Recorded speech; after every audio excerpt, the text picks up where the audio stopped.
쉼터 가족 여러분 안녕하십니까. 쉼터지기 김덕현 목사입니다.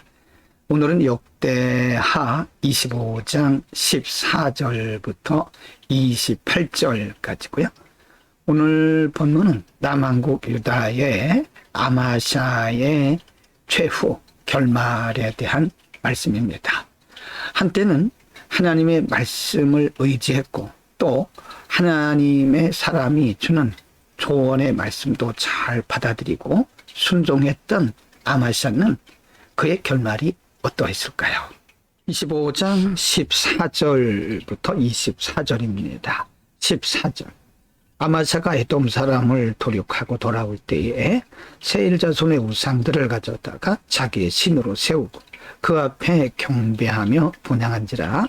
15절. 그러므로 여호와께서 아마샤에게 진노하사 한 선지자를 보내시니 나아가 가로되 저 백성의 신들이 자기 백성을 왕의 손에서 능히 구원하지 못하였거늘 왕은 어찌하여 그 신들에게 구하나이까 하며. 16절. 선지자가 오히려 말할 때에 왕이 이르되 우리가 너로 왕의 모사를 삼았느냐 그치라 어찌하여 맞으려 하느냐. 선지자가 그치며 가로되 왕이 이 일을 행하고 나의 경고를 듣지 아니하니 하나님이 왕을 멸하시기로 결정하신 줄 아노라 하였더라. 17절. 유다왕 아마샤가 상의하고 예후의 손자 여호와스의 아들 이스라엘 왕 요아스에게 사자를 보내어 이르되 오라 서로 대면하자 한지라. 18절입니다. 이스라엘 왕 요아스가 유다 왕 아마샤에게 보내어 이르되 레바논 가시나무가 레바논 백향목에게 보내어 이르기를 내 딸을 내 아들에게 줘 아내를 삼게 하라 하였더니 레바논 짐승이 지나가다가 그 가시나무를 짓밟았느니라. 19절. 내가 에돔 사람을 쳤다 하고 내 마음이 교만하여 자긍하다. 내 궁에나 편히 거하라. 어찌하여 화를 자취하여 너와 유다가 함께 망하고자 하느냐 하나. 20절. 아마샤가 듣지 아니하였은 이는 하나님께로 말미암은 것이라. 저희가 에돔 신들에게 고하였으므로 그 대적의 손에 붙이려 하심이더라. 21절. 이스라엘 왕 요아스가 올라가서 유다 왕 아마샤로 더불어 유다의 벳세메스에서 대면하였더니. 22절. 유다가 이스라엘 앞에서 패하여 각기 장막으로 도망한지라. 23절입니다. 이스라엘 왕 요아스가 벳세메스에서 여호와스의 손자 요아스의 아들 유다 왕 아마샤를 사로잡고 예루살렘 이르러 예루살렘 성벽을 에브라임 문에서부터 성 모퉁이 문까지 400규빗을 헐고. 24절. 또 하나님의 전안에 오베데돔에 지키는 모든 금은과 기면과 왕궁의 재물을 취하고 또 사람을 볼모로 잡아가지고 사마리아로 돌아갔더라. 아마샤는 초창기에는 하나님의 말씀을 따랐고 온전하진 못했으나 그가 말씀 중심의 정치를 했던 것을 볼 수 있습니다. 정치도 그렇지만 그가 신앙적으로도 개인적으로도 말씀 편에 섰던 것을 볼 수 있었습니다. 그러나 후반부에 가서 그는 오히려 에돔의 신을 가져다가 하나님을 대신해서 그가 신으로 섬겼다고 하는 거죠.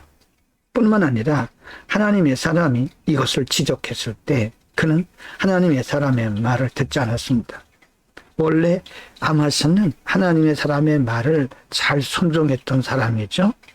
그러나 그는 말일에 가서는 그의 인생 말년에 가서는 사람이 이렇게 악해지고 결국은 이스라엘 백성들의 도움을 받기를 원했지만 도리어 이스라엘 왕에게 그는 큰 해를 당한 것을 볼 수가 있습니다. 25장 25절부터 28절입니다. 25절. 이스라엘 왕 요아스의 아들 요아스가 죽은 후에도 유다 왕 요아스의 아들 아마샤가 15년을 생존하였더라. 26절. 아마시아 이외의 시종행적은 유다와 이스라엘 열왕기에 기록되지 아니하였느니. 27절. 아마샤가 돌이켜 여호와를 버린 후부터 예루살렘에서 무리가 저를 모반한 고로 저가 라기스로 도망하였더니 모반한 무리가 사람을 라기스로 따라 보내어 저를 거기서 죽이게 하고 28절 그 시체를 말에 실어다가 그 열조와 함께 유다 성읍에 장사하였더라. 아마사 왕의 마지막 모습은 이렇게 불행합니다. 27절에 보면 그가 하나님을 떠난 이후부터 예루살렘의 무리가 즉 유다 백성들이 오히려 아마샤를 모방하는 거죠. 하나님을 모방하니까 백성들도 그걸 모방한 겁니다. 그래서 라기스로 도망했는데 무리가 거기까지 따라가서 그를 쳐 죽이게 된 거죠. 하나님을 떠난 자, 하나님을 배반한 자의 결국을 이렇게 불행하다고 말씀하고 있습니다. 하나님을 섬기며 하나님의 말씀대로 살도록 디자인된 우리는 하나님의 말씀대로 살아야 그것이 인생의 성공이고 행복인 것입니다. 오늘은 아마샤 왕의 최후의 모습을 상고를 했습니다. 이미 말씀드린 대로 아마샤 왕이 초창기에는 그 왕이 되었던 초창기에는 하나님의 말씀을 물론 온전하진 않았지만 하나님의 말씀을 순종하고 또 하나님께서 파송하신 하나님의 사람들의 말을 잘 들었습니다. 그런 어쩐 일인지 그가 후반부에 가서는 오히려 에돔의 신을 섬겼고 그 일이 잘못됐다고 말하는 하나님의 사람을 오히려 해를 끼친 것을 볼 수 있죠. 전혀 듣지 않았습니다. 결국에는 이스라엘 백성들과 함께 연합을 하려고 하다가 이스라엘 백성들에게 모반을 당하고 그리고 결국에는 유다 백성들로부터 모반당하는 것을 볼 수 있습니다. 성경은 그가 하나님을 버린 이후에 백성들이 그를 버렸다고 말씀합니다. 여러분 우리가 하나님을 끝까지 섬겨야 됩니다. 끝까지 잘해야 됩니다. 우리의 믿음은 끝까지 잘하는 자가 잘하는 것입니다. 우리 누구나 다 연약한 인생들입니다. 그래서 우리 자신을 돌아보면서 겸손하게 우리 자신을 끝까지 돌봐야 됩니다. 영적 관리, 우리 그것을 영성관리라 그러죠. 기도합니다. 걸어가신 아버지, 아마샤의 최후를 보면서 하나님을 버린 자의 결국이 얼마나 비참한가를 공부했습니다. 우리의 생명 다할 때까지 생명의 주인이신 우리 하나님을 끝까지 잘 섬기게 하옵소서. 예수 그리스도의 이름으로 기도드립니다. 아멘.